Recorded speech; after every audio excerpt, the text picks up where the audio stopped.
तो वो जो मैं आपको अपनी जो भी LIC पॉलिसी दिखाई मैंने आपको, वो मेरी पर्सनल इन्फॉर्मेशन है, इसके लिए मैंने उसको रिकॉर्ड नहीं किया है। ओके, तो आपने वो सब पॉलिसीज में देख लिया कि मेरे पास 35 लाख का कैंसर कवर प्लान आप लोगों ने देखा, मेरी वाइफ के पास 40 लाख का कैंसर कवर प्लान, और मेरे खुद के पास जो है अपना 70 लाख का एक प्लान, 40 लाख का दूसरा, और 25 लाख का वो तीसरा वाला, मैंने सेविंग प्लान भी लिए हुए हैं।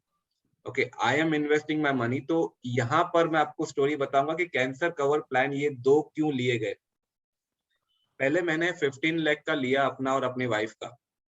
Okay, and I was happy about it कि चलो 15 लाख का कवर है। अच्छा, इसमें LIC में कैंसर कवर का प्लान कैसे होता है कि सपोज किसी ने अगर 10 लाख का भी कवर लिया है, तो एक्चुअली में अमाउंट कितना मिलता है अगर the person is diagnose with stage 2 or above cancer. Okay, तो वो रिपोर्ट के बेसिस पे उनको कोई मेडिकल बिल्स नहीं देने पड़ते हैं। वो बिल्स जो है वो हेल्थ इंश्योरेंस कंपनी से मेडिक्लेम में जाके आप क्लेम कर सकते हैं। यहाँ पर LIC को सिर्फ वो रिपोर्ट चाहिए होती है कि जिसमें लिखा हो कि हाँ भाई ये पर्सन को कैंसर डायग्नोज हुआ है। तो अगर स्टेज 2 एंड अबाव कैंसर होता है तो उस व्यक्ति को वो लोग 10 लाख का पॉलिसी है तो 10 लाख इमीडिएटली दे देंगे कि जाओ ट्रीटमेंट करवाओ, और उसके बाद हर महीने 10,000 रुपीज देंगे फॉर द नेक्स्ट 10 ईयर्स। तो साल में होते हैं 12 महीने, यानी पर ईयर 1,20,000, 10 साल में 12 लाख रुपए। तो 10 लाख की पॉलिसी में 10 लाख तो इमीडिएटली देते हैं, फिर 12 लाख रुपए और, तो यानी टोटल आपका जो कवर जो है वो LIC के ऊपर जो जिम्मेदारी है वो 10 लाख की पॉलिसी में 22 लाख की जिम्मेदारी LIC के ऊपर है। तो जब मैंने 15 लाख का लिया आई वाज हैप्पी कि चलो 15 लाख का है, काफी है। ओके, और बाद में मैं एक इवेंट में गया था which is called HR for R. Okay, वो इवेंट HR लोगों के लिए था। वहां पर एक HR हेड आई थी, एक गोल्ड कंपनी की। तो वो किसी को अपना एक्सपीरियंस बता रही थी अपने हस्बैंड का। बोल रही थी कि उसके हस्बैंड को कैंसर हुआ एंड उनका खर्चा हुआ कुछ 1-1.5 साल के अंदर 70 लाख रुपीस, 70 लाख खर्चा हुआ, लेकिन फिर भी उनको बचा नहीं पाए। जब ये मैंने इंस्टेंस सुना तो मैंने फिर एक दूसरा मेरा एक फ्रेंड था, मैं उसको जाके बोला कि देखो यार लोगों का कितना खर्चा हो रहा है। तो वो फ्रेंड ने बोला कि अरे मेरे चाचा का 2 महीने में 30 लाख रुपया खर्चा हो गया। तो वो दिमाग में घंटी बजी कि 15 lakh is not big amount. उसके बाद मैंने फिर से अप्लाई किया, तो मैंने अपना भी 20 लाख का और ले लिया और वाइफ का और 25 लाख का ले लिया, क्योंकि मैक्सिमम आपको 50 लाख तक का ही मिलता है। ओके, तो ये अपना, और ये कैंसर कवर प्लान में पहले 6 महीने तक कवरेज नहीं होता है, 6 महीना वेटिंग पीरियड होता है, उसके बाद कवरेज होता है। ओके, तो अभी we will go to the PPT now. I'll just share the PPT. I'll also switch on the video. Sir, Yeah. all the policies generally you can utilize maybe after a year or 6 months, right? नहीं, ऐसा नहीं है।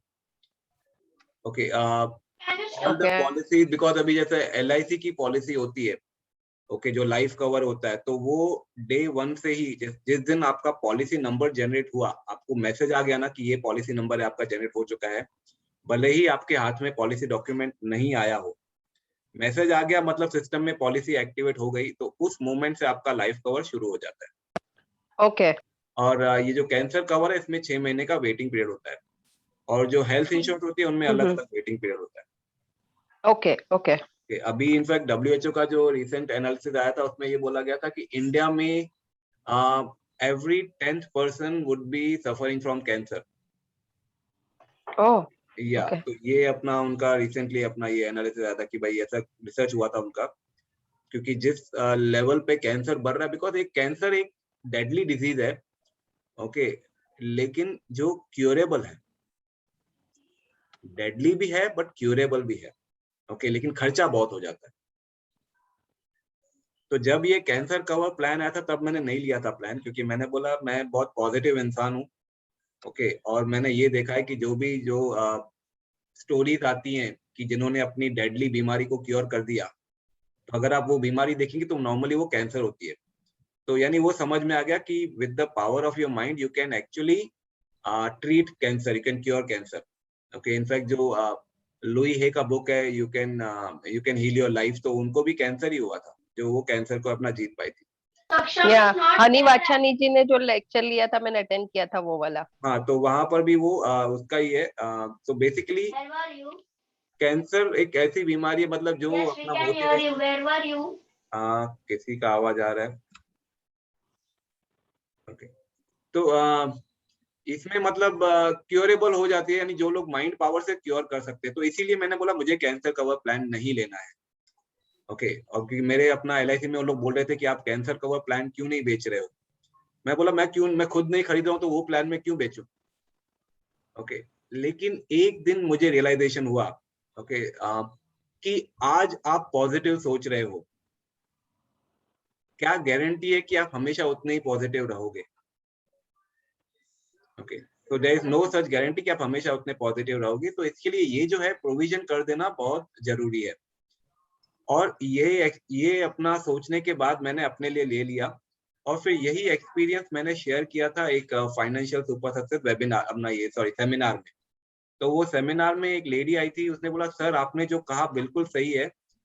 बोला अभी वो lady की mummy को cancer हुआ था, तो बोला सर वो मम्मी को कैंसर हुआ था, पहले तो एकदम वो पॉजिटिव थी, सब कुछ बराबर चल रहा था, एवरीथिंग वाज फाइन, 1 साल तक बराबर चला। बोला फिर एक रिलेटिव आई और उसने जो डर मन में डाला, तो बोला उसके बाद मम्मी की तबीयत इतनी खराब हो गई कि 1.5 साल के अंदर वो चल बसी।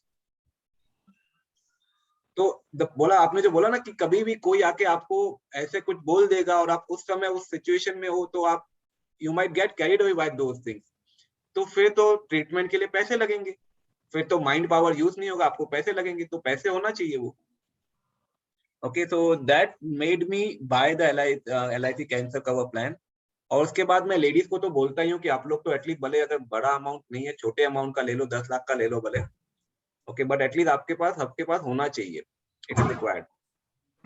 Sir, I had watched in one video, in US and UK, many doctors are recommending cancer की जो दवाई की लिस्ट वगैरह दे देते ना, उसके बाद लास्ट में उन लोग लिख के देते हैं that every day 15 minutes of prayers and charity in any form will help you cure cancer.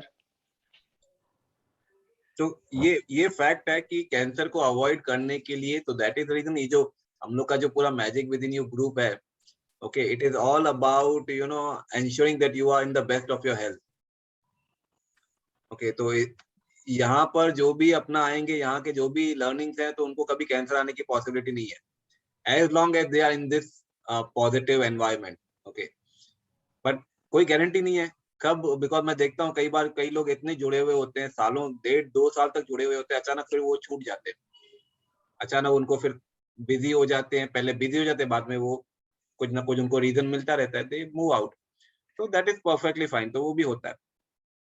Okay, so now today we will be discussing. Kamal ji, before we go to another session, yeah, sure. सिर्फ मेरा एक question है। Suppose a person like me in his 40s and 50s, 40 and 50 के बीच में, तो what is the ideal insurance amount that should be there with a person to have a good, you can say, a life?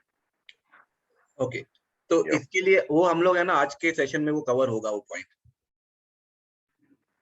Okay, और आज का जो आज का जो टॉपिक है ना, वो टॉपिक एक दिन में कवर नहीं हो सकता, वो टॉपिक 2 दिन में कवर होगा। इसके लिए वो हम लोग ने आज का सेशन और कल का सेशन वो एक ही टॉपिक पे रखा है, that is the PMG model. Okay, So, but before we continue, let me just connect my webcam. I missed connecting it today. Just give me a minute. Sir, I have a query. Yeah. So we are taking a cancer cover, right? What would be like what would be the duration of it? I mean, like how many years you have to pay the premium, and by God's grace, if you don't contract it, or if you are fine, then what happens to that policy? Yeah, so there are 2 types of plan. Okay, in fact there are 3 types. Okay, there is one plan where you pay a lump sum amount. तो ये normally हम लोग HNIs को बोलते हैं कि करोड़पति लोग हैं, चलो ठीक है आप lump sum amount दे दो, उसके बाद उनको कभी लाइफ टाइम प्रीमियम नहीं भरना है, and after they die that lump sum amount is given back to the family. That means it is like a basically a deposit without any interest. Okay, sir. Okay, so that is one option. Another option is, you know, where the people pay a premium every year. Okay, and if they do not get cancer also, then after the period gets over, whatever they have paid, they'll get back the full amount. Whatever they have paid, they'll get it back. Okay, sir. Yeah, and the third option is where the person keeps paying every year. If the person does not get cancer, then nothing is paid. Nothing he receives back. Yeah, so that is the third option. Okay, sir. Okay, and so just give me 1 minute for let me bring the.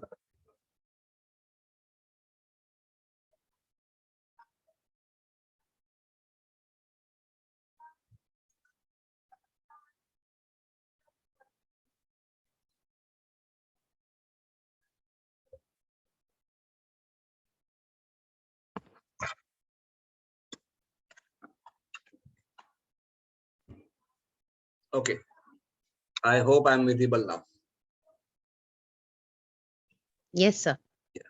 So, you know, I have to connect a separate webcam. My laptop webcam is not working. Let me show the PPT now.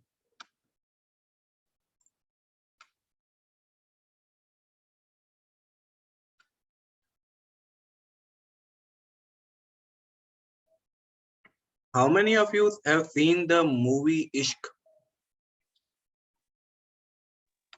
I have seen. Ajay Devgan wali movie. Ajay Devgan or Amir Khan? Yeah, Ajay Devgan and Amir Khan. Yes, sir. Juhi Chawla and Kajol. Yes, sir. Scene. Right. So उसमें एक movie में एक scene भी है ना जिसमें वो he starts walking on pipe. Yes, Yes. and he cuts it. The other guy, the one who's deaf. He was cutting the pipe. Right. The deaf one. हाँ Right. सर राम राम राम राम बोल रहा था. Ram, he keeps on saying. उसके बाद ही उसको उल्टा बोलने लगा वो. बराबर. Right. So what I will do is I'll just show you that movie scene right away. Okay, it is very, very important.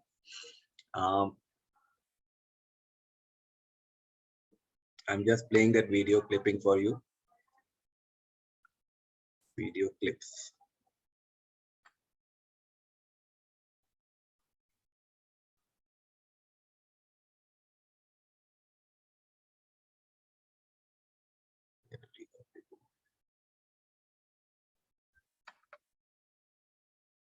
Okay.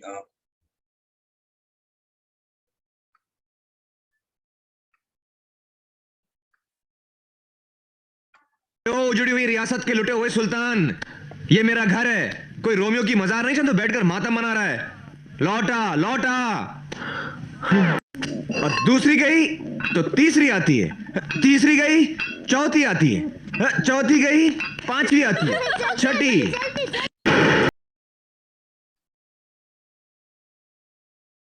So enjoyed. Yes. Can somebody hear me? Yes. We can hear you. आप एक class में है ना क्या थी गाना का बेटा. अब आप जाओ इधर एक होने बेटा आप जाओ प्लीज. बुखार नहीं इधर मत आना. डॉक्टर अंजलि से फोन पे बात कर दो बेटा. मम्मा को बोलो डॉक्टर अंजलि को फोन लगा के देगी. Okay. So what did we learn from this particular scene? क्या सीखने को मिला? सर मुझे तो ऐसा सीखने को मिला कि जब तक दिखता नहीं तब तक सब कुछ ठीक है. जिस दिन दिख गया उस दिन it's like you start panicking. Right.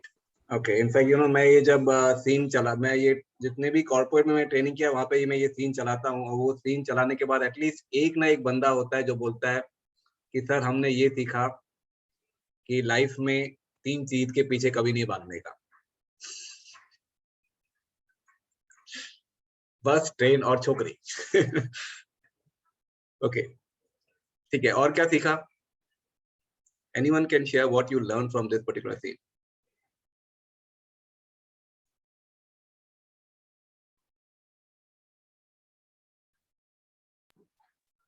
Shehnaaz ma'am, Khyati, Neha, Smita ji, Chandra.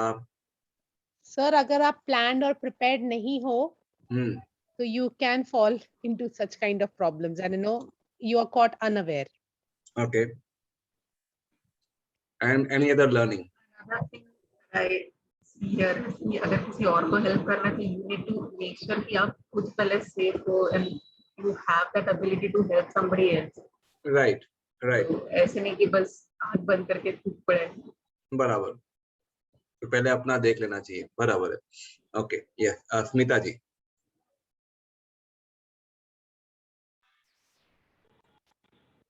So very good example and very well related to what we are going to do. इसमें सभी कुछ cover हो रहा है, right from maybe getting into the right part. अब उसका focus was that लड़की. If we start having a comparative comparison, then our focus here is of course our finances. But uska bhi walk has to be very proper. We can't achieve a goal anyhow and anyway. There has to be a certain and a proper path which doesn't have too much of risk. He could have gone down the staircase and gone to that building where she was there instead of walking over that pipe. So basically, Smita ji, you broke the record. Okay, हमेशा हर जितनी बार भी मैंने ये video देखा है, अभी जो आपने शेयर किया ना, he could have easily gone down the stairs. ये हमेशा मैं शेयर करता हूँ. So for the first time ever, इतने सालों में मैंने इतनी बार दिखाया है. पहली बार ऐसा हुआ है कि ऑडियंस में से लोग बोल रहे हैं कि इनको ये तरीका सही था. Fantastic, fantastic. Yes, Smita ji, continue. So that's it. मतलब I think what Shehnaz was saying yesterday, we are blessed to have you. We are at the right path through you. And हम लोग we need not follow anybody. एक गलत कर रहा है.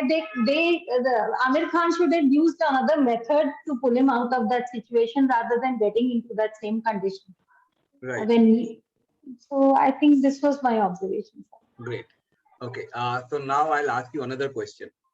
Okay. The question is, अगर आपको दो बिल्डिंग के बीच में ऐसे ही मतलब पाइप है और आपको बोला जाए कि आपको ये पॉइंट से दूसरे पॉइंट पे पहुंचोगे तो आपको 1 करोड़ मिलेगा. Okay. So how many of you would be willing to walk that pipe? अब ये आंसर सबको देना है, प्लीज सबको देना है ये. अभी इसमें अपना ऑडियंस बन के नहीं बैठना है. अभी everyone has to answer this. कि कितने आप में से कितने लोग वो वॉक करना चाहोगे. आपको पता है कि वहां पे उस एंड में 10 लाख या 20 लाख या 1 करोड़ मिलने वाला है. ओके. और एक बिल्डिंग से दूसरे बिल्डिंग के बीच. हाँ या ना? सर मैं नहीं चल पाऊंगी क्योंकि जितना आमिर खान और अजय देवगन को देखकर चक्कर आ रहा था उससे ज्यादा तो मुझे आएगा. I would not be able to walk at all. मेरे को 1 करोड़ भी नहीं चाहिए. I would lose my life also. तो मैं नहीं जाऊंगी सर. Right. In fact, जब भी मैं वो जब सीन देखता हूँ ना, तो मेरे भी अपना पैर है ना कांपने लगते थे पहले. Because even I used to feel myself in that scene. So my legs used to start shivering. So then afterwards I stopped doing that because then I kept myself away from that emotion. Okay. तो चंद्रा ने भी बोला नहीं तो कोई भी नहीं करना चाहेगा. But walking, but ऐसे चलना तो ऐसे ही हो गया ना जैसे हम LIC प्रीमियम भर रहे हैं. फ्यूचर तो हमको पता नहीं है. ये तो हम भर रहे हैं लेकिन हम इसका फायदा किसी न किसी को तो होना ही है इन फ्यूचर. अगर मैं मर भी गई वहां पहुंचने तक तो एटलीस्ट अमाउंट मेरी फैमिली के लिए काम आ जाएगा. LIC प्रीमियम भी तो कुछ ऐसा ही है. नहीं, LIC प्रीमियम वैसा नहीं है. बिकॉज अगर हम फैमिली के लिए पे कर रहे हैं तो somewhere it is somewhat like that. हाँ, अगर वो फैमिली के लिए कर रहे हैं तो, अगर अपने लिए कर रहे हैं तो. और दूसरी पॉइंट यहाँ पर ये देखनी है कि फैमिली के लिए तो उनके लिए सबसे ज्यादा प्यारे तो हम हैं. यस. ओके. तो LIC सिर्फ मतलब बिकॉज कोई भी जब डेथ होती है ना फैमिली में तो 2 तरह के लॉस होते हैं. एक होता है इमोशनल लॉस और दूसरा होता है फाइनेंशियल लॉस. जिस फैमिली में दोनों लॉस होते हैं ना तो वो इमोशनल लॉस से तो कुछ टाइम में उभर आते हैं, लेकिन जो फाइनेंशियल लॉस होता है ना उससे निकलने में उनके कई साल लग जाते हैं. राइट. तो LIC सिर्फ इतना करता है कि वो इमोशनल लॉस की तो भरपाई नहीं कर सकता, नहीं कर सकता, फाइनेंशियल लॉस की वो भरपाई कर देता है। yes. ओके, तो अभी ये वाला भी जो यहाँ पर क्या हुआ कि ये एक अमीर बाबा और एक अजय बाबा, ये दोनों बाबा लोग ने हमको एक लेसन इंपॉर्टेंट सिखा दिया कि आप देखो वो अजय देवगन को बस अपना मंजिल दिखी, उसको अपना गोल दिखा, उसने रास्ते का प्लान नहीं किया, वो बस सामने जो गोल दिख रहा है उसको जल्दी पहुंचना है उधर। यही गलती लोग करते हैं बेसिकली, जब वो इमीडिएटली अपना वेल्थ को पाने के लिए रिस्की इंस्ट्रूमेंट्स में पैसे डाल देते हैं, okay, without realising the kind of risk they are taking. अब अगर मैंने जैसे आपको बोला कि आप लोग अपना वो वॉक नहीं करना चाहोगे, अब अगर मैं आपको ये बोलूं कि आपको ये 2 बिल्डिंग के बीच में वॉक करना है, ओके, पाइप नहीं है, एक फुट का प्लैंक है, लेकिन साइड में पकड़ने के लिए सपोर्ट नहीं है, 1 फुट का प्लैंक है, तो आप में से कोई जाना चाहेगा उस पे? मैं भी नहीं जाना चाहूंगा, राइट? ठीक है। अब अगर आपको मैं ये बोलूं कि वो 1 फुट का प्लैंक है, आप उस पे चल के जा सकते हो, और अगर आप गिर गए तो नीचे एक सेफ्टी नेट है जो एटलीस्ट आपको मतलब डेथ नहीं होगी, हड्डियां थोड़ी बहुत टूटेंगी, ओके, लेकिन डेथ नहीं होगी। तो आप में से कोई फिर जाना चाहेगा उस पे कि डेथ नहीं होने वाली लेकिन हड्डियां वड्डियां टूटेगी? अच्छा, ख्याति भी ना, अदिति भी ना, चंद्रा भी ना, ओके। अब अगर मैं आपको ये बोलूं कि सेफ्टी नेट है और सेफ्टी नेट के ऊपर 10 फीट का कुशन रखा हुआ है, मतलब अगर आप गिरोगे भी तो बाउंस होके ऊपर आओगे, आप कितने लोग चलना चाहोगे? कि गिरे भी तो कुछ नहीं होगा, बाउंस होके ऊपर ही, मतलब एंजॉय आप करना चाहोगे, राइट? जिस व्यक्ति को पता है ना कि नीचे कुशन है, उसके गिरने के चांसेस भी ऑलमोस्ट 0% है, क्योंकि वो कॉन्फिडेंटली चल पाएगा, उसको पता है मैं गिर भी गया तो मुझे कुछ नहीं होने वाला है। लेकिन जिसके पास कुशन नहीं है ना, उसके गिरने के चांसेस सबसे ज्यादा है, क्योंकि उसके मन में फुल टाइम वो डर रहेगा, और वो डर इमोशन है ना, उसके पैर में वो कपाट जो है ना क्रिएट कर देगा, वो उसके पैर शेक करने लगेंगे। आमिर खान के साथ वही हो रहा था, उसके पैर कांप रहे थे क्योंकि उसको पता था। अजय देवगन वो चल पड़ा, ओके, क्योंकि उसको पता ही नहीं था। ये तो जब उसने देखा नीचे कि नीचे जमीन अपना बहुत दूर है, तो उसके पैर कांपे और वो गिर पड़ा। आमिर खान ने देखो क्या की गलती, यहाँ पे देखो आमिर खान। अजय देवगन ने तो गलती ये की कि उसके पास ऑप्शन था कि वो नीचे जाकर फिर वो बिल्डिंग के टेरेस पे जाता। तो उस पे क्या होता है, नॉर्मली जब मैं ये ट्रेनिंग लेता हूँ तो वहां पे लड़के लोग भी शाणे होते हैं, सर वो जब तक नीचे जाके उधर ऊपर जाएगा तब तक वो काजोल अपने घर चली जाएगी, ओके। तो मैं बोला आज घर चली जाएगी, कल तो वापस आएगी, कल वो पहले बिल्डिंग के नीचे खड़ा रहे वहां पर, ओके। द पॉइंट इज कि जान गंवाने का क्या फायदा है इसमें। तो आमिर खान ने क्या किया, उसने देखा रिस्क है, अजय देवगन ने रिस्क देखा नहीं था। तो वैसे ही हम लोग जो इन्वेस्टमेंट कर देते हैं कई बार, मतलब हम बोलते हैं कि अभी हम यंग है, हम रिस्क ले सकते हैं, गलत इन्वेस्टमेंट हम लोग कर लेते हैं। क्या गारंटी है, जैसे अजय देवगन को किसी ने चिल्ला के बोला, अरे क्या कर रहा है, नीचे देख नीचे, क्या गारंटी आपको कोई ऐसा नहीं बोलेगा? क्योंकि आपको तो वो डेस्टिनेशन में कई साल लगेंगे, आपने जहां भी इन्वेस्ट किया है, भले रिस्क लेके इन्वेस्ट किया है, उसमें तो डेस्टिनेशन आने में, मैच्योरिटी मिलने में तो कई साल लगेंगे ना। उस बीच में कोई आके आपको बोल दे कि अरे आपने बहुत बड़ा रिस्क लिया है, तब आपके पैर कांपेंगे और तब आपको लगेगा। तब इसीलिए जो लोग मार्केट जब नीचे जाता है ना, कई लोग उस समय निकल आते हैं, लॉस में निकल आते हैं, क्योंकि तब उनको रियलाइज होता है कि हमने कितना बड़ा रिस्क ले लिया है। वो जब 10-20% नीचे जाता है स्टॉक, उसके बाद निकलते हैं, लॉस करके निकलते हैं उसमें, क्योंकि उनको अभी मालूम पड़ गया कि हमने बहुत बड़ा रिस्क लिया हुआ है। जिन्होंने प्लान करके लिया होगा वो तैयार रहेंगे कि हाँ भाई ठीक है, 20% जाने तो नीचे, क्या फर्क पड़ता है, वैसे भी ये मेरा साइड का अमाउंट है, वो मैंने रिस्क के लिए ही डाला हुआ है, it is not for my needs. आपको याद आएगा कल हमने डिस्कस किया था कि जो जरूरतों के लिए पैसे चाहिए, वो जरूरत का पैसा हम लोग को सेफ इंस्ट्रूमेंट से लाना है, ताकि हमारी जरूरतें पूरी होनी चाहिए। ख्वाहिशों के लिए पैसे आप रिस्की इंस्ट्रूमेंट में ला सकते हो।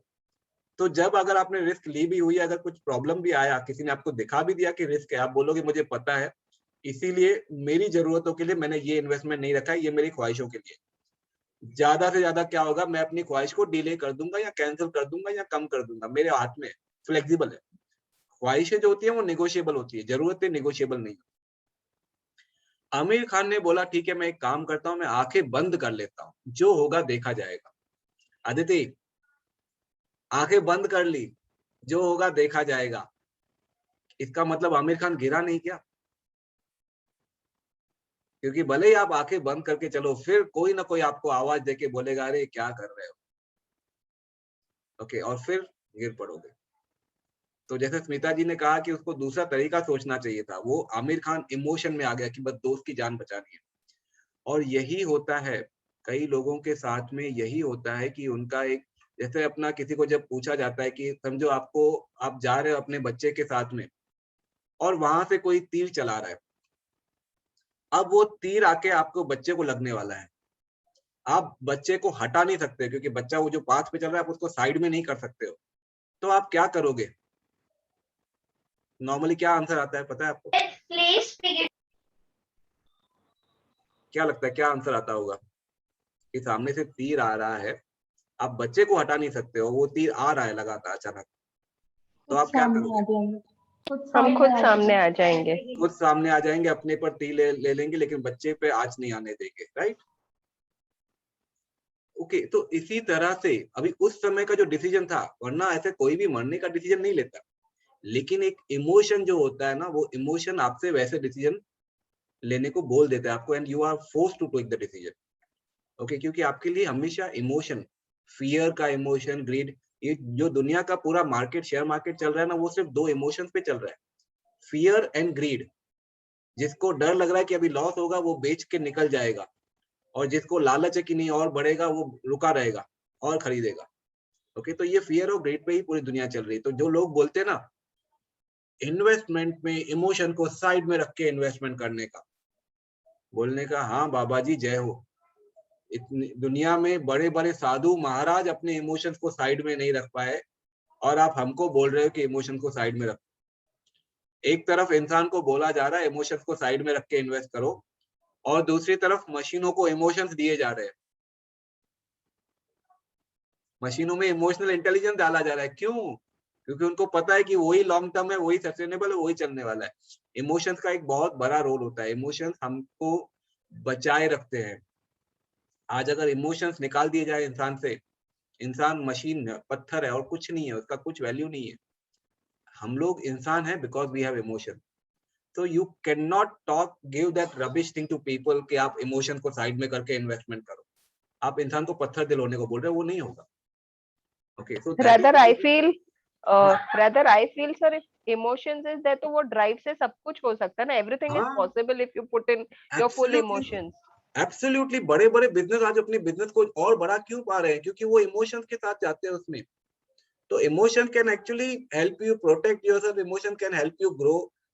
लेकिन तो उन लोग को जो सिखाना चाहिए ना वो गलत सिखा रहे हैं। उनको ये नहीं सिखाना है कि इमोशन को हटा दो, उनको ये सिखाना चाहिए कि आप जब फाइनेंशियल प्लानिंग करते हो तो जरूरतों के लिए रिस्की इंस्ट्रूमेंट मत लो, क्योंकि जरूरतों के लिए लोगे तो आपके इमोशंस उसमें ज्यादा स्ट्रांग होते हैं। ओके, वो फियर और ग्रीड जो होता है वो वहां पे बहुत ज्यादा मेजर रोल प्ले करता है। और सबसे ज्यादा मैं आपको बता दूं, शेयर मार्केट में जब प्राइस ऊपर जाती है तो ऐसे जाती है, और जब नीचे आती है ना तो उसी स्लोप से नहीं आती है, उसी ये नहीं आता, उसका थोड़ा वो स्टीप होता है, क्योंकि डर is always more powerful than the greed. लालच से ज्यादा डर का जो इमोशन होता है वो ज्यादा स्ट्रांग होता है। तो जब वो गिरता है ना वो ज्यादा स्टीपली गिरता है, और जब वो ऊपर होता है तो धीरे धीरे होता है। ओके, तो जब हम ये समझ गए तो, और इसके लिए शेयर मार्केट का एक बहुत बड़ा प्रिंसिपल भी है, जो वॉरेन बफेट ने भी यही बोला है कि जब आप मार्केट में एंटर कर रहे हो ट्रेडिंग वेडिंग में, आपका पहला रूल क्या है? पहला रूल ये है कि आपको लॉस नहीं करना है। You have to protect your capital. Okay, this is the first rule. And the second rule is read rule number 1 again, कि आपको कैपिटल को बोला, क्योंकि एक बार आपने कैपिटल को प्रोटेक्ट करके रह पा रहे हो तो प्रॉफिट तो आएगा ही आएगा बाद में। जो इंसान इस मार्केट में कैपिटल को प्रोटेक्ट करके सस्टेन कर गया ना तो वो प्रॉफिट भी जनरेट कर पाएगा, क्योंकि उसको खेलने की आर्ट आ गई। तो अब वो इमोशंस को जो है वो अपना इमोशंस को अलग करके देख पा रहा है, और तभी देख पाओगे जब आपने वो जो पैसा डाला होगा ना वो खेलने के लिए डाला होगा।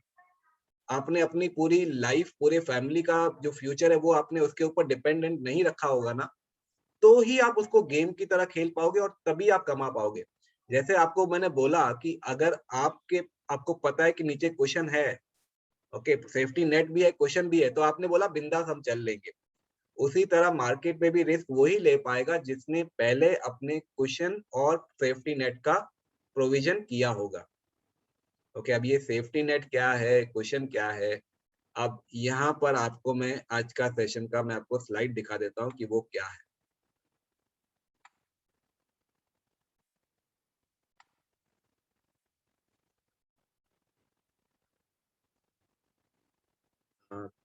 Let me know if my slide is visible.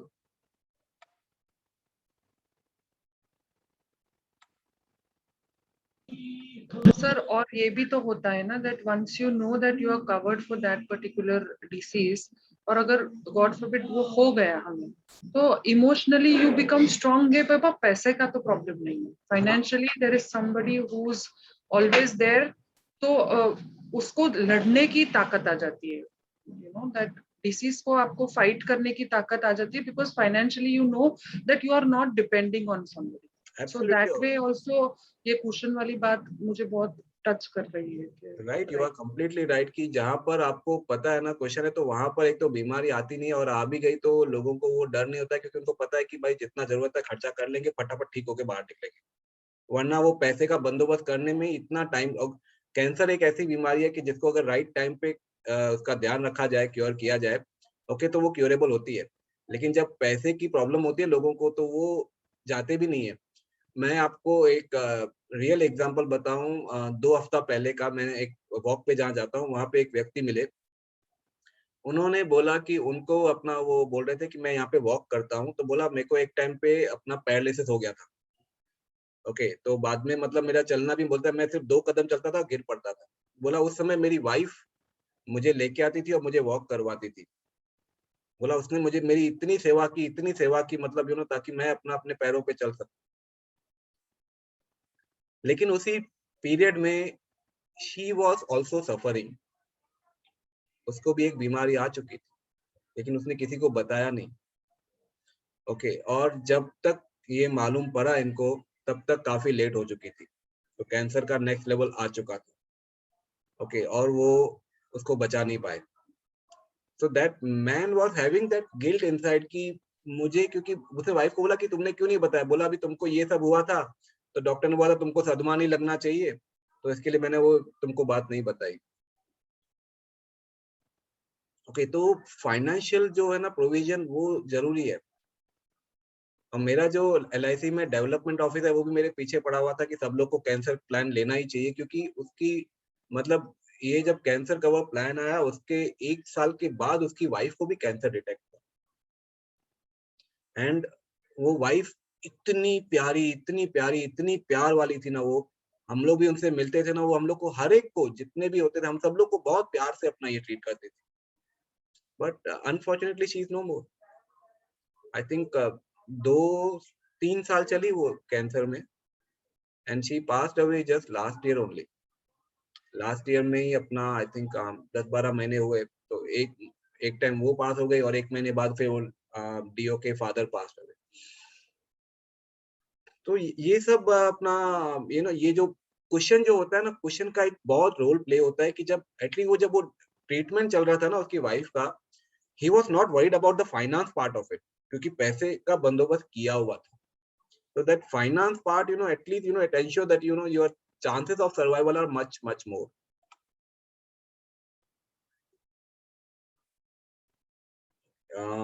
Slide अभी भी शायद नहीं दिख रहा है, just a minute. Okay. अभी दिख रहा है slide? No, sir. Yes.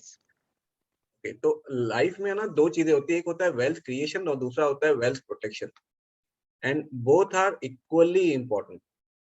Okay, but पहला वेल्थ प्रोटेक्शन आता है। जैसे मैं आपको बताया कि वॉरेन बफे ने भी बोला कि first is protect your capital. पैसा रहेगा तो आप आगे खेल भी पाओगे, अगर आपका पैसा ही चला गया तो आपको वो गेम से भी उठ के जाना पड़ेगा। ओके, तो wealth protection is always having a higher priority than wealth creation. And लोग इसका उल्टा करते हैं, लोग पहले फोकस करते हैं वेल्थ क्रिएशन में, क्योंकि उनको बताया जाता है inflation beating investment.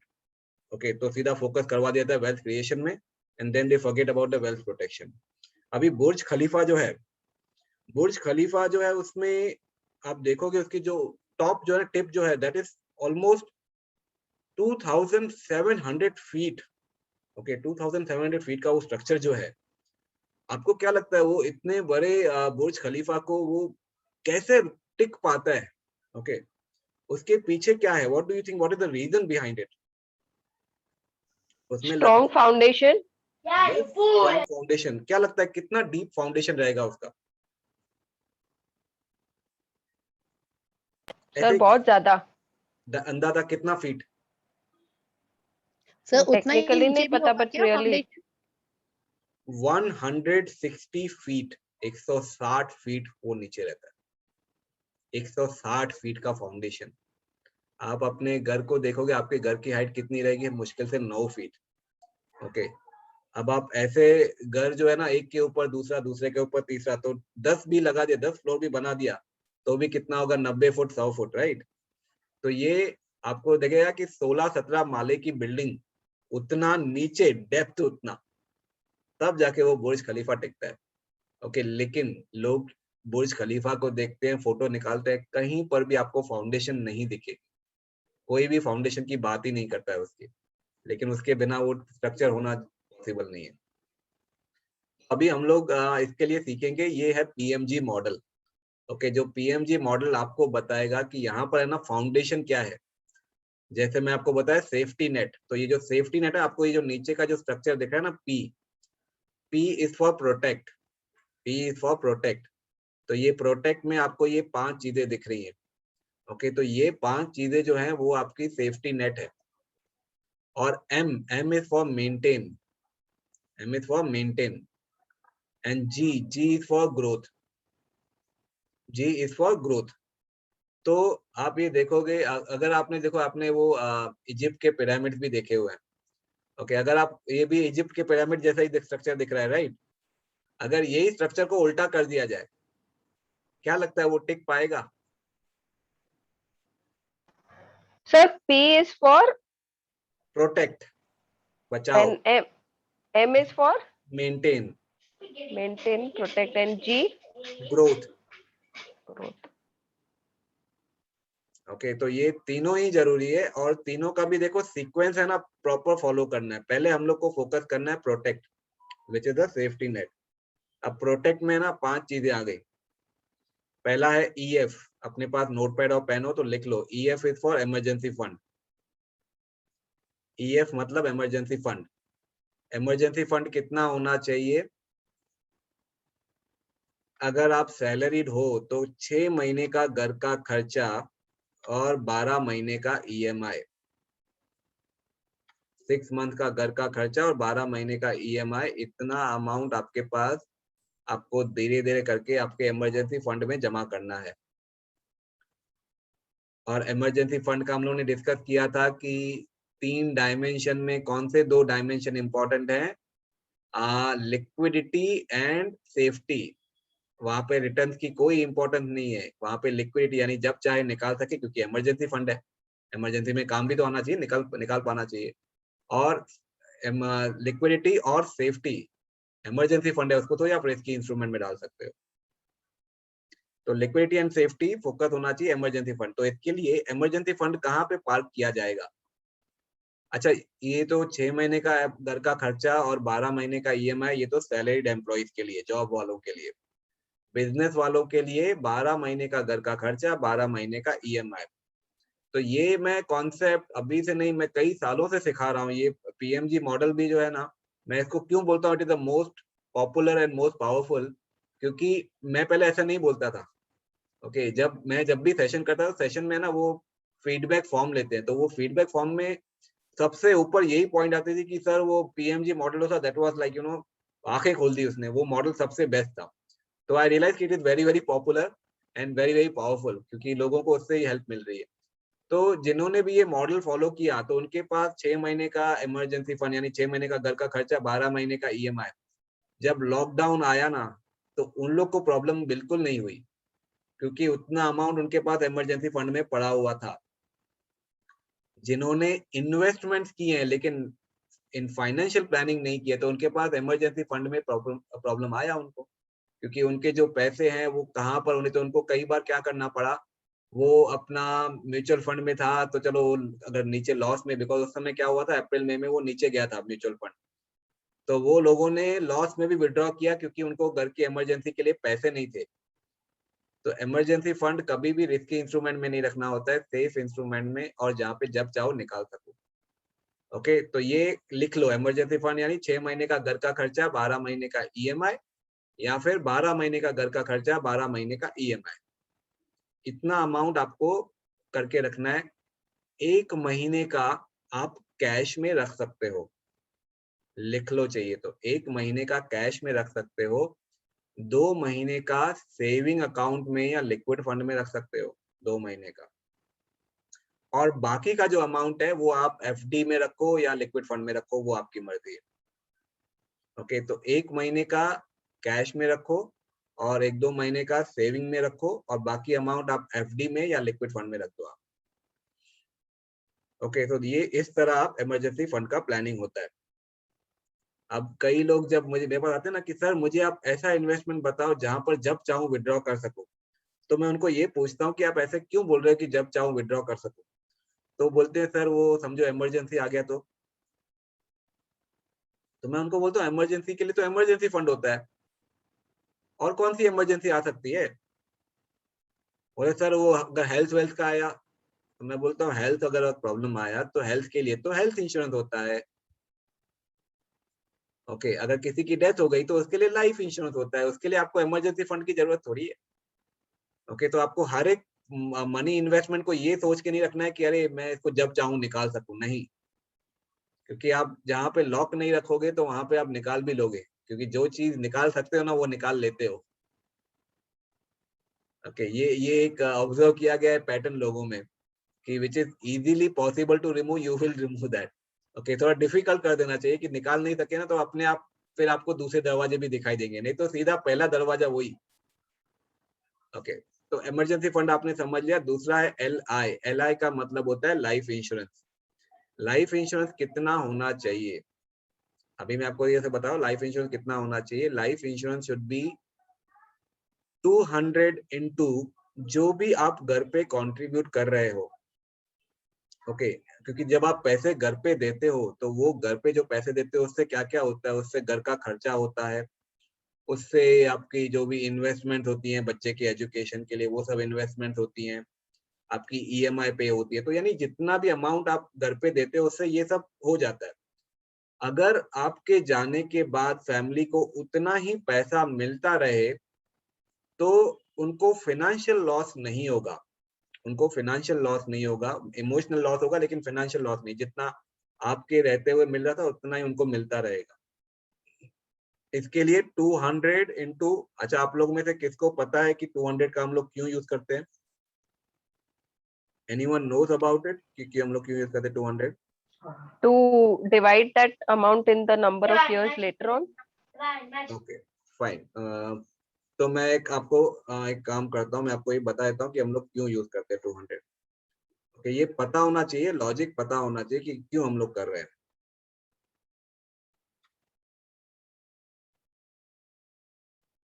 So just give me 1 minute, let me open that Excel file and show it to you.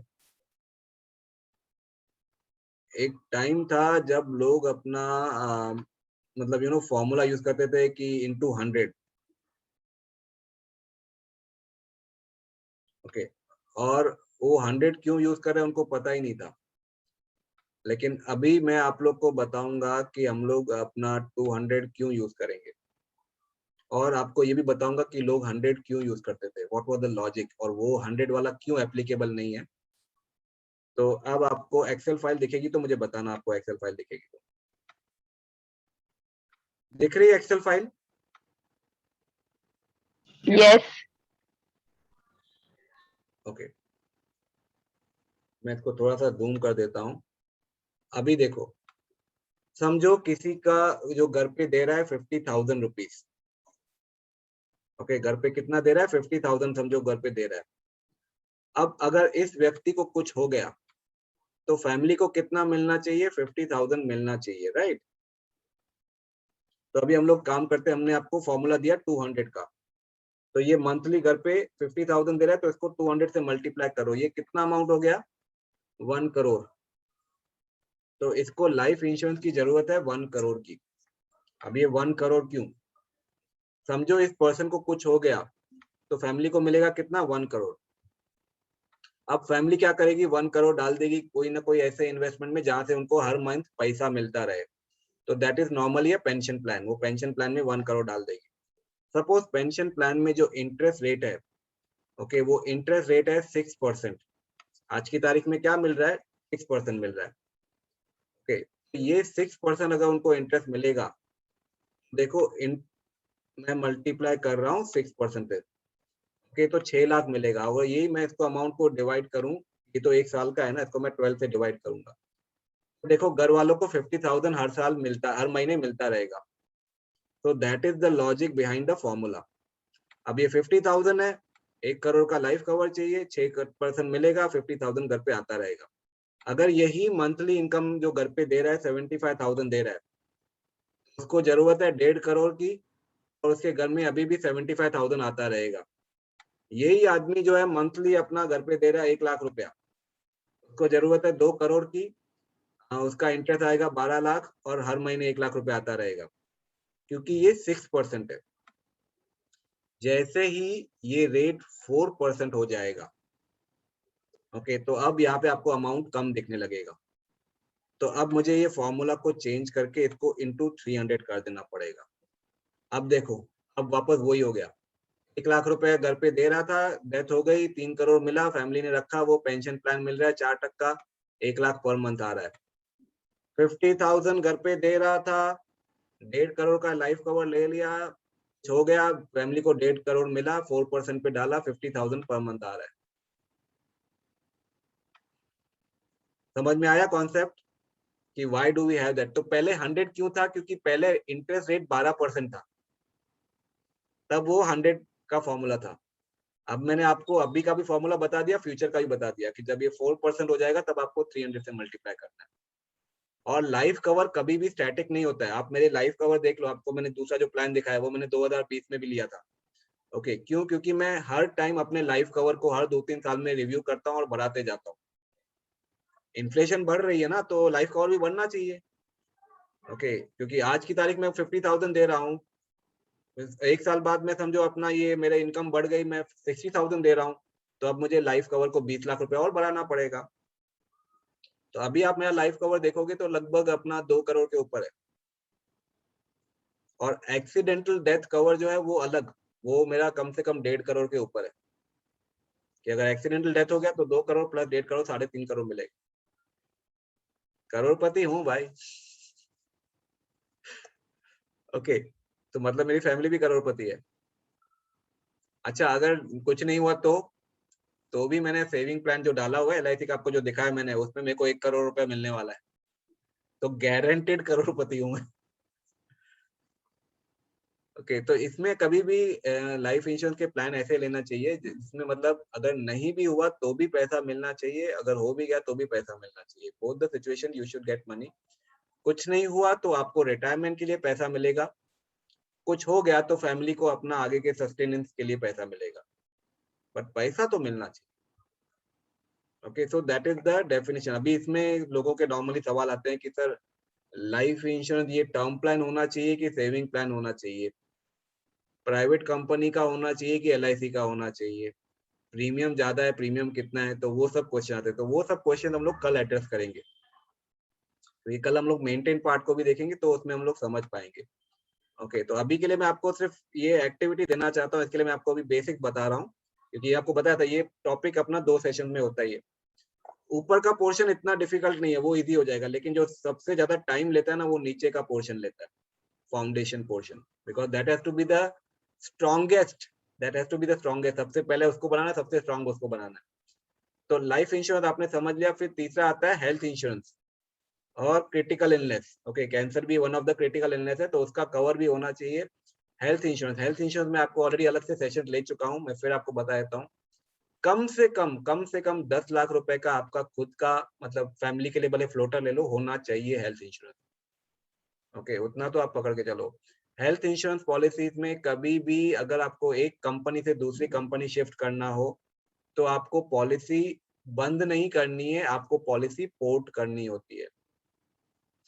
Health insurance policy जब भी आप लेते हो, आपको हेल्थ इंश्योरेंस पॉलिसी के डॉक्यूमेंट में नीचे एक कार्ड बना हुआ रहता है। अगर आपको हार्ड कॉपी मिल गई तो हार्ड कार्ड भी मिल जाएगा, सॉफ्ट कॉपी भी आई है तो भी नीचे एक बना हुआ रहता है फॉर्मेट, जिसमें आपका विजिटिंग कार्ड जैसा बना रहता है। वो तो वो इंश्योरेंस कार्ड होता है, उसका प्रिंट आउट निकाल के उसको कट करके अपने हर एक को अपने वॉलेट में, पर्स में रखना चाहिए। क्योंकि कभी भी किसको कुछ होता है अचानक, ओके, तो उसको हॉस्पिटल में एडमिट करते हैं तो उसके पर्स या वॉलेट में इंश्योरेंस कार्ड देखा जाता है कि है कि नहीं। तो आपका आईडी कार्ड और आपका इंश्योरेंस कार्ड, ये दोनों चीजें आपके वॉलेट में या पर्स में होनी ही चाहिए कि कभी भी कुछ भी हुआ वो फटाफट वो इंश्योरेंस कार्ड निकालेंगे और आपका वहां पे, क्योंकि ये दो चीजें ही मांगते हैं। कोई भी हॉस्पिटल में एडमिट होता है ना, उसको दो चीजें मांगते हैं, एक आईडी कार्ड और दूसरा इंश्योरेंस का वो पॉलिसी नंबर वगैरह। तो वो पॉलिसी इंश्योरेंस कार्ड पे वो होता है। और आपकी हेल्थ इंश्योरेंस पॉलिसी को अपने फैमिली को भी ईमेल कर दीजिए, ताकि उनके पास भी आपका एक डॉक्यूमेंट होना चाहिए और आपके फैमिली को पता होना चाहिए कि आपका आईडी कार्ड कहाँ होता है। अगर आपको कुछ हुआ तो फैमिली वालों को लोग बोलते हैं भाई आईडी कार्ड भी लेके आओ इनका, और इंश्योरेंस पॉलिसी का डिटेल्स भी चाहिए। तो ये दोनों चीजें फैमिली को भी पता होनी चाहिए। ओके, तो that is about health insurance. अब मुझे मालूम है इसके ऊपर आपके और सवाल आएंगे, तो हमने कल का दिन उसके लिए रखा हुआ है। पीए क्या होता है? Personal accidental cover. Personal accidental cover यानी अगर एक्सीडेंट में डेथ आई या एक्सीडेंट में डिसेबिलिटी हुई तो भी पैसा मिलना चाहिए। तो मैंने जो अपना लिया हुआ है, नेक्स्ट में कल आपको वो भी दिखा दूंगा पॉलिसी डॉक्यूमेंट। मेरा पॉलिसी में कैसा होना चाहिए कि अगर डेथ हो गई तो 1 करोड़ मिलेगा फैमिली को। ओके, और वो तो अपना एक्सीडेंटल कवर जो सेपरेट लिया हुआ है। इसके अलावा मैंने LIC के पॉलिसी में भी वो राइडर लिया हुआ है, एडिशनल लिया हुआ है पॉइंट, तो वहां से भी मिलेंगे। और डिसेबिलिटी आई तो समझो इसमें ऐसा होता है कि अगर 2 लिम्स यानी एक हाथ एक पैर, या दोनों हाथ या दोनों पैर या 2 आंखें चली गई, ओके, या एक आंख और एक हाथ चला गया, तो उसमें पूरा अमाउंट देते हैं। ओके, और पार्शियल डिसेबिलिटी आई तो उसके लिए भी अपना हर एक चीज का अलग अलग अमाउंट है। अब जो मेरा वाला है ना, उसमें कैसा है, अगर एक उंगली भी टूट गई ना तो उसके भी 2 से 4 लाख रुपए मिलते हैं। एक उंगली टूट गई उसका भी 2 से 4 लाख रुपए, वो मेरा एक्सीडेंटल कवर लिया हुआ है। ओके, और उसमें एक और चीज आती है कि अगर आदमी को टेम्पररी डिसेबिलिटी आई, आदमी सीढ़ी से गिर पड़ा, फ्रैक्चर हो गया, तो टेम्पररी डिसेबिलिटी हुई, तो हर हफ्ते का 15,000 रुपए देंगे वो। और जब तक वो डिसेबिलिटी रहती है, जब तक आदमी वो बेड से उठ के काम नहीं करता, तब तक उसको मिलता रहेगा। और लिमिट कितना है? Up to 100 weeks. 100 वीक्स तक वो 15,000 रुपए देते रहेंगे, 100 वीक्स तक। लेकिन नॉर्मली ये टेम्पररी डिसेबिलिटी चलती है 2 महीना, 3 महीना या 4 हफ्ते में ठीक हो जाता है, लेकिन इन्होंने 100 वीक्स का प्रोविजन किया हुआ है। तो that is the PA cover. और जीआई क्या होता है? जनरल इंश्योरेंस, यानी आपका कार का इंश्योरेंस, बाइक का इंश्योरेंस, प्रॉपर्टी का इंश्योरेंस, वो सब जीआई में आता है। तो ये आपका फाउंडेशन है। अब आपका होमवर्क ये है कि आपको देखना है कि ये फाउंडेशन में से कौन सी चीजें आपके पास हैं, कौन सी कम है, कौन सी ज्यादा है, कौन सी नहीं है, कौन से चीजों में क्लैरिटी चाहिए। क्योंकि कल का सेशन हम लोग पहला आधा घंटा ये फाउंडेशन पे ही डिस्कस करने वाले हैं। ओके, जो आज हमने डिस्कस किया, कल का आधा घंटा इसी में जाएगा। ऊपर का बहुत इजी पोर्शन है, लेकिन पहला half an hour would be critical. तो I want you all to come up with the questions. Okay, वो इसीलिए मैंने आपको आज बेसिक आइडिया दे दिया। Yes, and now we will go to the question जो अभी हैं। Yes Chandra, you can ask me your question. I have a question on the general insurance. So I understand car insurance और ये bike insurance वगैरह. Property insurance जो आप बता रहे हो, can you give a little more brief on it? I don't have any property insurance. Property insurance actually यहाँ पे मेजोरिटी कोई लोग लेते नहीं है, जिनके फैक्ट्रीज वगैरह होती हैं या जिनके अपना बंगलो। अच्छा, ओके, समझ गए। क्योंकि प्रॉपर्टी इंश्योरेंस में क्या होता है, they don't pay you the value of the flat, they would pay you the construction cost of it. Okay, तो अभी जिनका बंगलो बना हुआ है तो बंगलो को वापस, बिकॉज जमीन तो कुछ नहीं हुआ, कुछ डैमेज हुआ, अगर फायर हुई, कुछ भी हुआ, तो जमीन तो इंटैक्ट है, खाली ऊपर का स्ट्रक्चर जल गया। They would pay the cost to reconstruct that. आपने अगर 2 करोड़ का फ्लैट लिया हुआ है तो 2 करोड़ नहीं देंगे वो लोग, वो आपको सिर्फ वो इसको रिकंस्ट्रक्ट करने का जो कॉस्ट होगा उतना ही देते हैं। तो नॉर्मली इसलिए जो लोग फ्लैट में रहते हैं ना, तो वो लोग टिपिकली मैं देखा है कि प्रॉपर्टी इंश्योरेंस लेते ही नहीं है। जिनकी फैक्ट्रीज होती है, जिनके बंगलो होते हैं, वो लोग लेते हैं, क्योंकि उनको वो रिकंस्ट्रक्शन कॉस्ट उनको चाहिए वो। और फैक्ट्री तो आई अंडरस्टैंड कि मतलब फैक्ट्री में आग लग गई या कुछ हो गया तो वो डैमेज के लिए नीड इंश्योरेंस, राइट। फ्लैट वालों को नॉर्मली फ्लैट वाले प्रॉपर्टी का इंश्योरेंस नहीं लेते। ओके, मिलता है क्या? मिलता है ना, मिलता है, सबको मिलता है वो। ओके, बट वो यू नो हमारे कंट्री में ऐसा है ना कि इंश्योरेंस के लिए जब तक जबरदस्ती नहीं की जाए ना, तब तक लोग लेते नहीं है। वो कार और बाइक का भी इंश्योरेंस जबरदस्ती किया जाता है ना, तो उसके लिए लेते हैं वो। अभी देखो लोग खुद का इंश्योरेंस, अभी मैं कितने लोग देखे, अभी हम जो अपना अगर 15 लाख की गाड़ी है तो उसका 15 लाख का इंश्योरेंस रहेगा। ओके, लेकिन खुद का इंश्योरेंस पूछोगे तो 5 लाख का मतलब आपकी गाड़ी आपसे ज्यादा कीमती है, क्योंकि वो 15 लाख का लेना पड़ेगा, वो कंपलसरी होता है उधर। ओके, तो वो अपना फ्लैट वगैरह का तो इंश्योरेंस प्रीमियम भी काफी हाई होता होगा। I can guide you, किसी को भी लेना है ना तो I can definitely guide you on how to get it and how much would be the premium, that I can absolutely help you with. खाली मैं आपको इतना बता दिया कि जो उसके पहले वाली जो चीजें है ना, जैसे वो कार बाइक, और कार बाइक में भी लोग अभी भी I come across people बोलते हैं सर आप बताओ रिस्क कितना है। हमारे एरिया में मुश्किल से हवलदार हम लोग को 2 या 3 बार साल में पकड़ता है।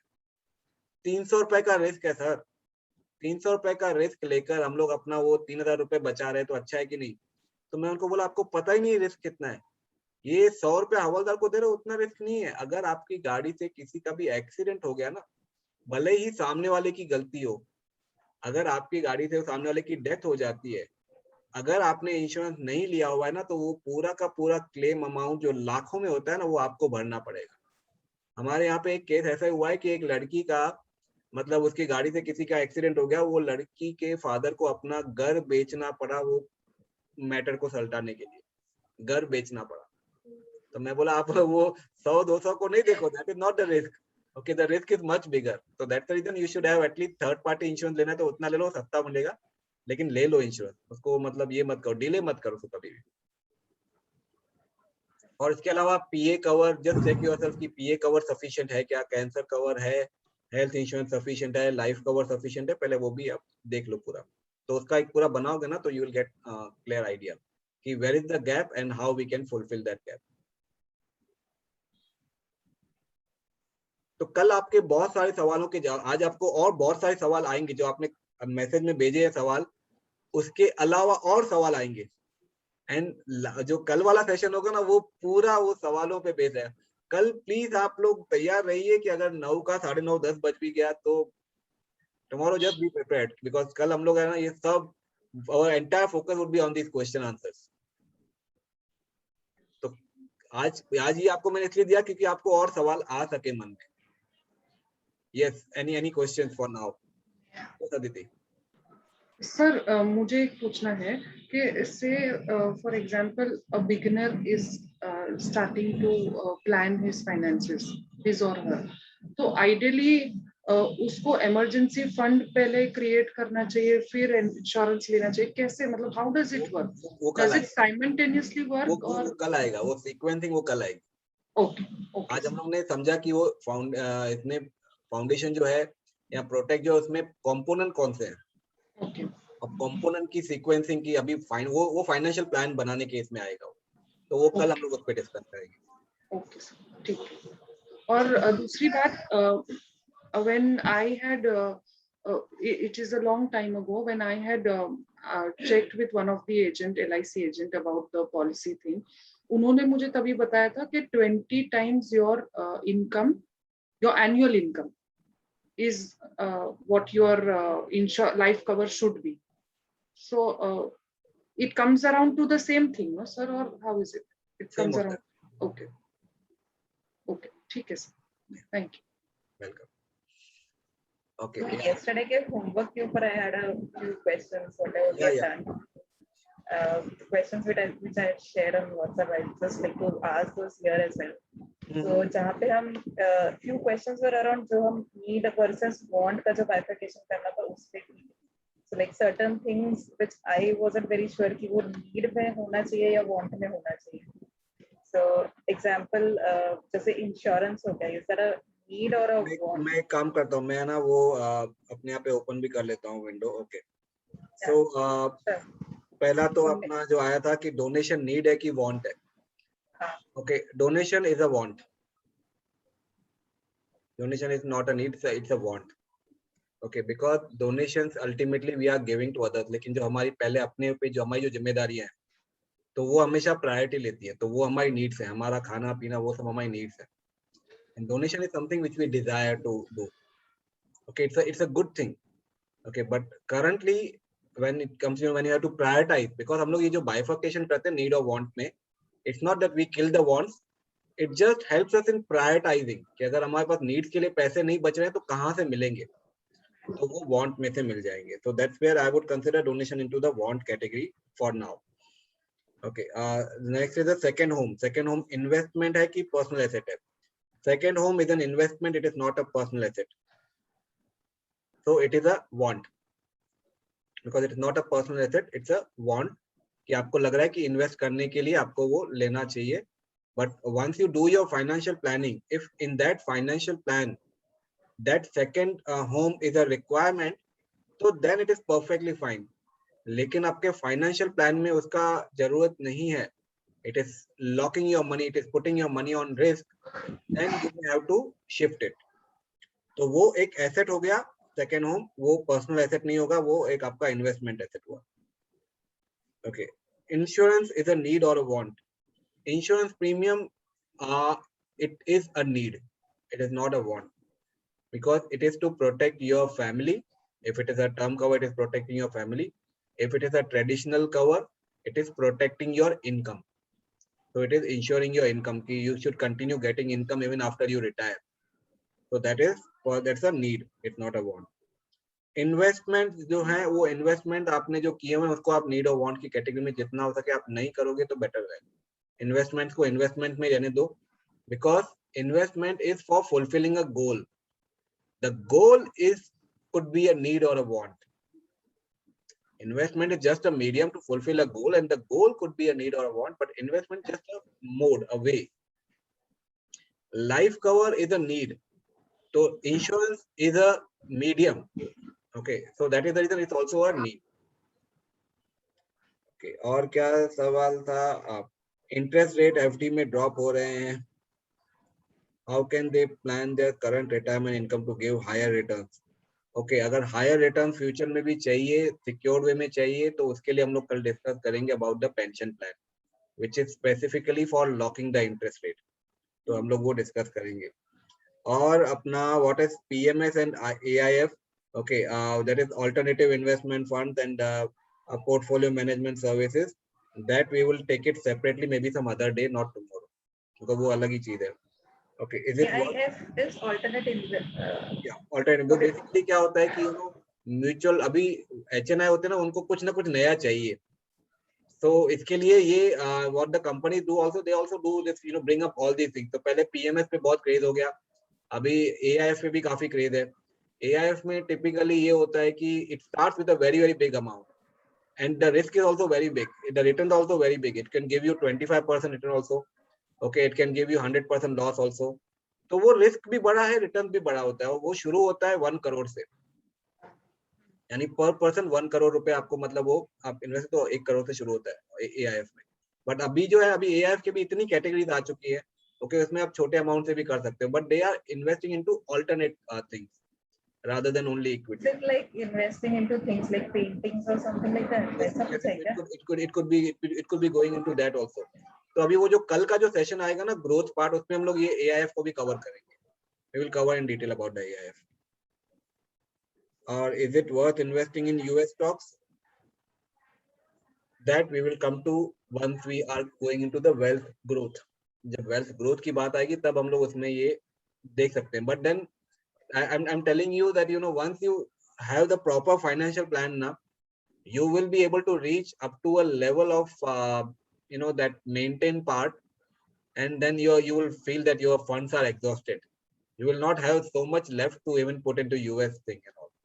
but yes, we need to know about them, so we will be discussing that also. That answers all my questions. Yeah, thank you. Thank you. तो अभी तो मैंने शॉर्ट में दिया है, बाकी हम लोग फिर बाद में और in fact I am also planning कि कल का सेशन होने के बाद हम लोग कुछ 2-3 और एक्स्ट्रा सेशन रखेंगे जहाँ पे हम लोग ऐसे टॉपिक लेंगे जो अपना that they are like additional, जैसे बोलते हैं ना कि साथ में अपना कुछ बोनस सेशन जो होते हैं उस तरह के कुछ जो आपको थोड़ा और डिटेल में बाकी चीजों को बताएंगे, लाइक मसाला पूरी पानी पूरी के बाद में लास्ट का सूखा पूरी. So the thing is, the question that I asked about the elderly is, requesting for a fund जहाँ पे higher returns. So I was yesterday evening while having dinner, I was actually talking to my Mosi about it over here, and she was the one who came up with this question. So we were like, how you mentioned कि घर वालों के साथ discuss करो या उनको सिखाओ, things like that, तो revision खुद का होगा. So in a similar manner, so when I was discussing, this was the question that she came up with, and because that's the situation for them at this age. ये बहुत important है. और अभी अपना ये कल का जो पॉइंट होगा ना, उसके में थोड़ा और बेटर क्लैरिटी है. उसके बाद जो एक्स्ट्रा सेशन होंगे ना, that would start giving you much better clarity about different things. Okay, क्योंकि हम लोग को जैसे मालूम पड़ गया, बिकॉज कई बार क्या होता है कि कोई भी चीज को डिटेल में जाने के पहले हमको अगर मालूम है कि हमको वहां पे कुछ काम नहीं है, तो उसका हम लोग पूरा समझ भी लें तो वो नॉलेज वेस्ट हो जाता है, क्योंकि we can not remember everything, we will forget. Okay, तो जैसे जैसे हम लोग एक कदम आगे चलते हैं तब उस चीज को समझेंगे, तो I think that is a much better approach. तो इसके लिए जैसे आज भी मैंने आप लोग को सिर्फ बेसिक बताया, मैंने वो मेंटेन का कुछ भी मैंने आपको वो अल्फाबेट का मीनिंग भी नहीं बताया कि वो अल्फाबेट कौन से लिखे हुए, मैंने नहीं बताया, क्योंकि वो will go there gradually. Okay, तो अभी का आपको ये फोकस करना है कि आपको जो प्रोटेक्ट पार्ट में बताया गया है, okay, think about that Ajay Devgan example, safety net question. Okay, और एक आपको अगर एग्जांपल दे तो आपको घर का एग्जांपल कि पहले बनती है फाउंडेशन.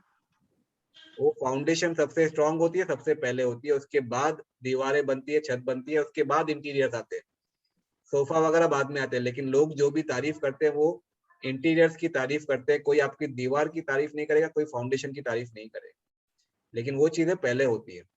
सबसे पहले सबसे स्ट्रांग वही है जिसको कोई पूछता भी नहीं है बाद में. लेकिन आपको पता है कि अगर वो नहीं होती तो आपकी बिल्डिंग भी खड़ी नहीं होती. ओके, तो ये दूसरा अपना मेटाफोर यहाँ पे यूज कर रहा हूँ. तीसरा मेटाफोर, मैं बैंगलोर गया था तो मैंने वहां पे ये यूज किया था कि ऑलरेडी बैंगलोर की फ्लाइट डिलेड थी. इसके बावजूद जैसे ही हम लोग फ्लाइट में बैठे तो फ्लाइट ने उड़ना शुरू नहीं किया.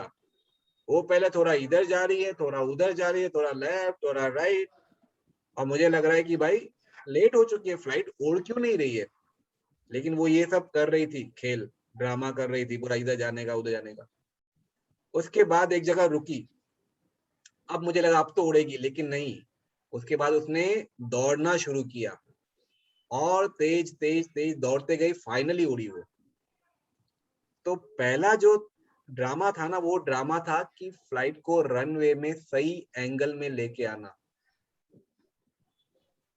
तो भले ही कितना भी लेट हो चुका हो, फ्लाइट जहां खड़ी है वहीं पे टेक ऑफ नहीं कर सकती है, उसको पहले एडजस्ट करके एक रनवे में सही एंगल में लाना पड़ेगा ताकि वो उस डायरेक्शन में उड़ सके. ओके, तो वो पहला वाला इंपॉर्टेंट था. उसके बाद दूसरा था वो तेज दौड़ना, ताकि उतनी स्पीड आ जाए, उसके बाद वो एयर प्रेशर जो है वो उसको लिफ्ट कर दे, वो ऊपर चला जाए फ्लाइट. ओके, तो वो भी जरूरी था. तो द पहला स्टेप जो है ना वो रनवे पे एडजस्ट करना, उसमें तो देखा जाए तो थोड़ा भी आगे नहीं चल रही थी, वो तो एक ही जगह पे खाली थोड़ा बहुत एडजस्ट कर रही थी अपने आप को. So that is the protect part of it, where you do not see any returns और hardly any return. Okay, similarly जब वो रनवे पे दौड़ती है, that is the maintain part. वो दौड़ने में स्पीड तो आता है लेकिन उड़ने वाला स्पीड नहीं रहता है वो. ओके, तो वो भी जरूरी है. उसके बाद वो उड़ती है, that is your wealth growth. I hope ये 3 एग्जांपल के साथ में आपको और ज्यादा बेटर अंडरस्टैंडिंग आएगी कि now when you plan for your this thing, you are not going to just take off like it, you have to first adjust, and that is the protect part which will help you with that. ठीक है. देखो, एक question था on the PMG model. So I noticed कि between the P वाला block and the N वाला block एक blue color का एक और block था. वो कल आएगा, वो कल आएगा.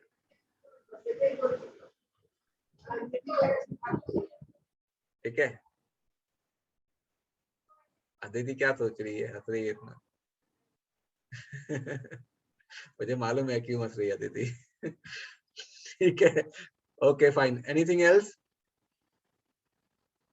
नहीं, ओके फाइन, चलो then thank you so much everyone and we will see again tomorrow and then we will come to the thank you sir. yeah, thank you so much, sir. Thank you so much. Thank you.